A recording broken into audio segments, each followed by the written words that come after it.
वह एक सामान्य आदमी था। नाम था रमेश। उसकी उम्र लगभग 35 वर्ष थी और वह एक छोटे से गांव में अपने परिवार के साथ रहता था।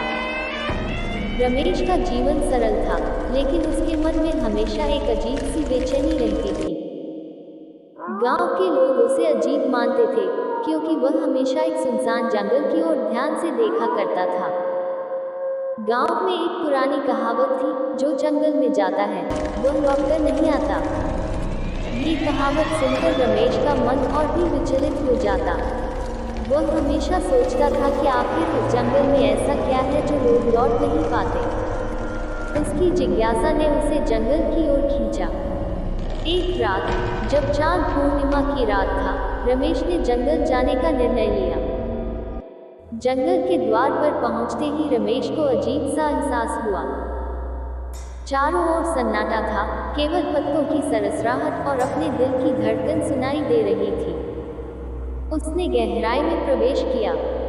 जैसे जैसे वह अंदर बढ़ा, अंधेरा और गहरा होता गया। अचानक एक हल्की सी आवाज उसके कानों में गूंजने लगी। रमेश, तुम यहाँ क्या कर रहे हो? वह घबरा गया, लेकिन आवाज उसे खींचती रही। आओ, मेरे पास आओ, मैं तुम्हें सब कुछ बताऊंगी। आवाज एक रहस्यमय महिला की थी। वह उसके प्रति आकर्षित हुआ और गहराई में बढ़ता गया। वहां एक पुरानी पेड़ के नीचे एक सुंदर महिला खड़ी थी। उसके लंबे काले बाल और सफेद वस्त्र उसे एक भूतिया साया सा बनाते थे। तुम कौन हो? रमेश ने डरते हुए पूछा। मैं इस जंगल की आत्मा हूँ, महिला ने कहा। इस जंगल में कई रहस्य हैं, और तुम्हारी जिज्ञासा ने तुम्हें यहाँ खींचा है। रहस्य? कौन से रहस्य? रमेश ने पूछा। ये जंगल उन लोगों का घर है जो अपनी जिज्ञासा के चलते यहाँ आए और कभी लौट नहीं पाए। यहाँ एक खजाना है, लेकिन उसे पाने के लिए तुम्हें बहुत कुछ सहन करना होगा, महिला ने कहा। रमेश का दिल तेजी से धड़कने लगा। वह खजाने का ख्याल सोचकर मंत्रमुग्ध हो गया। मैं जानना चाहता हूँ, मुझे बताओ, उसने कहा। महिला ने उसे एक राह दिखाई। इस राह पर चलो, लेकिन ध्यान रखना, इस रास्ते में तुम्हें अंधेरे का सामना करना पड़ेगा। अंधेरा तुम्हें डराएगा, लेकिन तुम्हें अपने भीतर की ताकत को पहचानना होगा। रमेश ने अपनी हिम्मत जुटाई और राह पर चल पड़ा। जैसे जैसे वह आगे बढ़ा, चारों ओर का अंधेरा उसे घेरे में लेने लगा। अचानक उसके सामने एक अंधेरे साया प्रकट हुआ। ये साया डरावना था, उसके काले आंखों में एक अद्भुत शक्ति थी।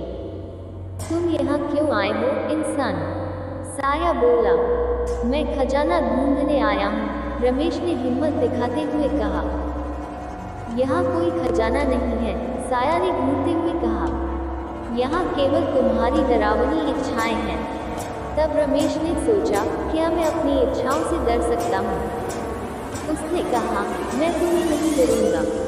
साया चौंका और धीरे धीरे गायब हो गया। रमेश ने आगे बढ़ना जारी रखा। वह कई भूतिया आकृतियों से मिला, जो उसे डराने की कोशिश करती थी। लेकिन रमेश ने अपनी हिम्मत से उन सभी का सामना किया। वह खुद को समझाता रहा कि उसे अपनी जिज्ञासा का सम्मान करना है। आखिरकार वह एक विशाल गुफा में पहुंचा। गुफा के भीतर एक सुनहरा खजाना था, लेकिन उसके चारों ओर अदृश्य दीवारें थीं। रमेश ने ध्यान दिया कि दीवारें उसके डर और संकोच से बनी थीं।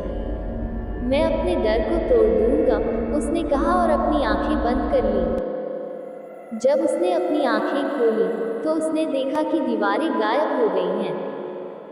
उसने खजाना उठाया और उसी क्षण गुफा की दीवारें फिर से बंद हो गईं।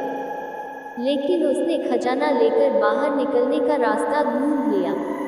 जब वह जंगल से बाहर निकला, तो उसकी आंखों में चमक थी। उसने महसूस किया कि खजाना केवल सोने या रत्नों का नहीं, बल्कि आत्मविश्वास और साहस का था। उसने समझा कि असली खजाना डर का सामना करना और जिज्ञासा को पूरा करना है। रमेश अब एक बदलता हुआ आदमी था। वह गांव लौट आया, लेकिन उसकी आंखों में एक नई रोशनी थी। उसने गांव वालों को अपनी कहानी सुनाई और उन्होंने उसकी बातों पर विश्वास किया। रमेश ने बताया कि डर और अंधेरे से भागना नहीं चाहिए, बल्कि उसका सामना करना चाहिए। गांव में उसकी कहानी ने एक नई शुरुआत की। लोग अब जंगल की ओर डरते नहीं थे। वे समझ गए थे कि हर अंधेरे के पीछे एक रहस्य होता है और उस रहस्य का सामना करना ही असली साहस है। इस तरह रमेश ने न केवल अपनी जिज्ञासा को पूरा किया, बल्कि अपने गांव को भी एक नया दृष्टिकोण दिया। अब वह सिर्फ एक साधारण आदमी नहीं था, बल्कि एक प्रेरणा बन गया था। समाप्त।